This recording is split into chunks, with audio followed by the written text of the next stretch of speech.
మేమైతే ఈరోజు కోరాపల్లి నుంచి గొప్పలపూడి దాకా డ్రైవింగ్ చేసుకుంటూ పోయాం. నేనైతే జోగింగ్ చేసుకుంటూ సగం దూరంకి వచ్చాను. నన్ను వీడియో తెసిన స్టైల్ ఎక్కువ.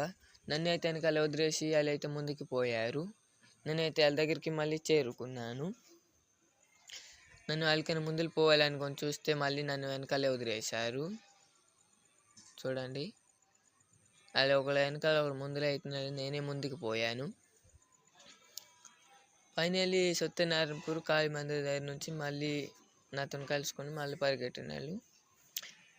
నేనైతే వచ్చేసాం గోపాల్పూర్ గేట్ దగ్గరికి. గోపాల్పూర్ గేట్ కాడ నుంచి మళ్ళీ నడుచుకుంటూ వాళ్ళకి వెనకతున్నాను. ఒకడైతే ముందుకు పోయాడు, ఇంకొక ఇద్దరు అయితే వెనకాల ఉన్నారు. ఫైనల్ తోటి ఇద్దరు వచ్చేసారు నా దగ్గరికి. కలుసుకుంటూ చేరిపోయినాం గోపాల్పూర్ నంది దగ్గరికి. నంది కాడ రెస్ట్ తీసుకొని కొంచెంసేపు అందరితో మళ్ళీ పోయినాం రన్నింగ్ చేసుకుంటూ గోపాల్పూర్ చేరినాక చూస్తే కరెంట్ పోయినది. ఈరోజు వీడియోకి ఎంచుకుంటున్నాను. పార్ట్ 2 కోసం కలుస్తాం. లైక్, షేర్, కామెంట్స్ చేసుకొని ఉండండి గైస్. బాయ్.